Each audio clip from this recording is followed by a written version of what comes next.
Hello friends, how are you. मैं Arjun Sharma, Arjun physics point Freeganj Ujjain से आपके बीच में आज लेक्चर 19 में आप सभी का बहुत बहुत स्वागत है। कल हमने परावर्तन से रिलेटेड आंकिक प्रश्न पढ़े थे, लेकिन आज हम अपवर्तन से संबंधित आंकिक प्रश्न पढ़ेंगे। देखिए, क्वेश्चन आपकी स्क्रीन पर है। पृथ्वी अपने अक्ष पर एक घूर्णन करने में 24 घंटे लेती है। सूर्य के सापेक्ष पृथ्वी से देखे जाने पर 1 डिग्री विस्थापित होने में उसे कितना समय लगता है। ये हमारा क्वेश्चन लिखा हुआ है। अब हमें सोचना है कि क्या क्या हो रहा है ना। तो सबसे पहले हम ऐसा एक चक्रव्यूह रचते हैं। ये हमारा एक अक्ष बना लेते हैं। मान लेते हैं कि ये कोई पृथ्वी है, ये उसका अक्ष है। ये ऐसे आसपास चारों ओर रोटेट करती है, घूमती है। ठीक है, उसको एक राउंड पूरा करने में 24 घंटे लगते हैं। ठीक है, तो उसने कहा कि सूर्य से, ये सूर्य है मान लो, तो सूर्य से देखने में, मतलब देख रहे अपन, तो 1 डिग्री अगर ये रोटेट करती है तो उसमें कितना समय लगेगा। कितना समय लगेगा 1 डिग्री एंगल घूमने में, कितना समय लगेगा, ये आपका क्वेश्चन है। ठीक है, तो ध्यान से देखिए क्या क्या दे रखा उसने। तो सबसे पहले लिखना है अपने को कि 360 डिग्री। 360 डिग्री मतलब क्या, जैसे कि ये कितना होता है, 180 डिग्री होता है। अगर ये पूरा राउंड यहां से यहां तक गया तो 180, तो और पूरा राउंड लगाने में 180 और बढ़ जाएंगे। तो 180 और 180 कितना, 360 डिग्री। ठीक है, तो हम लिख रहे हैं 360 डिग्री विस्थापन में लगा समय। तो 360 डिग्री घूमने में कितना समय लगता है, 24 घंटे लगते हैं। तो क्या लिख देंगे, 24 हार्स, मतलब 24 घंटे। ठीक है, अब उसने क्या पूछा है कि 1 डिग्री घूमने पर, इसलिए 1 डिग्री, अब 1 डिग्री विस्थापन बोलेंगे ना, 1 डिग्री विस्थापन में लगा समय। अब 1 डिग्री घूमना है तो उसमें कितना समय लगता है, तो देखिए ध्यान से, 24 घंटे तो पूरा राउंड लगाने में हो रहे। उसने बोला है कि 1 डिग्री घूमने में तो 360 का भाग लग जाएगा। और ये काई में दे रखा है, घंटे में दे रखा है पूरा मामला।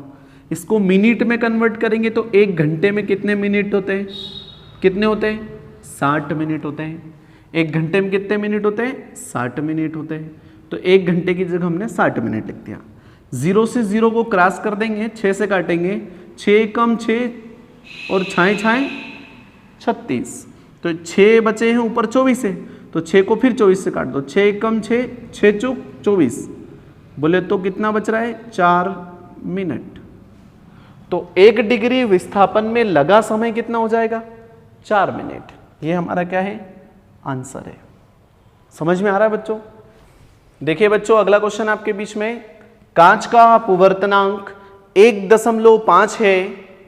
कांच के सापेक्ष वायु का अपवर्तनांक ज्ञात कीजिए।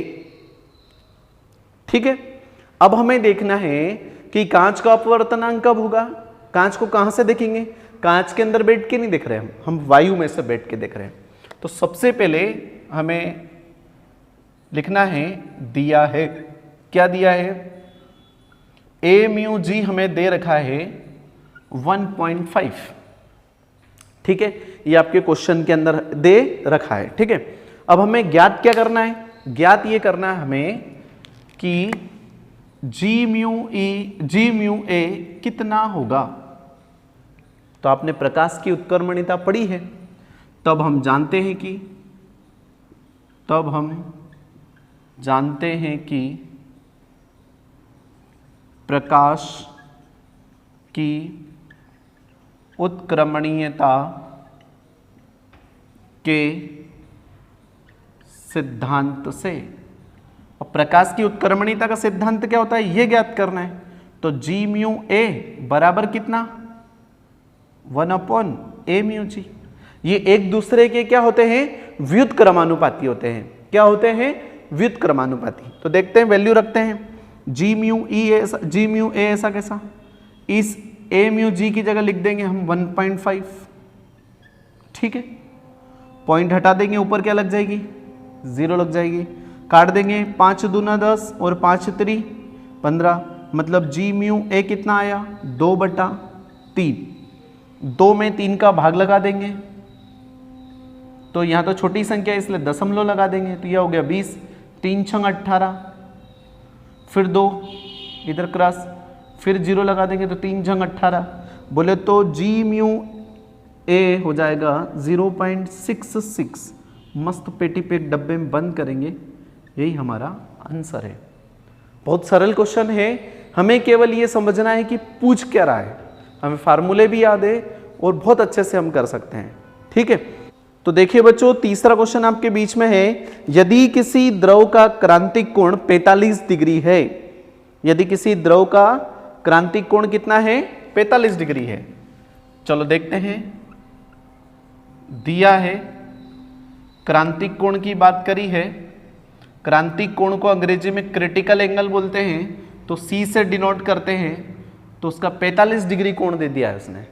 आगे क्वेश्चन पढ़ेंगे, क्या बोला है, यदि किसी द्रव का क्रांतिक कोण 45 डिग्री है तो द्रव के अपवर्तनांक की गणना कीजिए। तो द्रव के अपवर्तनांक की गणना कीजिए। किसकी गणना करनी है, अपवर्तनांक की गणना करनी है। बोले तो म्यू की, तो बोले म्यू कितना होगा। ठीक है, चलते हैं। तब क्रांतिक कोण से समझ में आ रहा है पूर्ण आंतरिक परावर्तन का सूत्र लगेगा, अपवर्तनांक और क्रांतिक कोण में संबंध का फार्मूला है। तब हम जानते हैं कि क्या जानते हैं आप बताइए, क्रांतिक कोण का और उसका संबंध जानते हैं 1/sin c, ये सिद्ध करके बताया था अपन ने क्रांतिक कोण में। ठीक है, देखिए म्यू ज्ञात करना है, तो म्यू ऐसा कैसा 1/sin c की जगह क्या लिख देंगे 45 डिग्री। कितना लिख देंगे 45 डिग्री।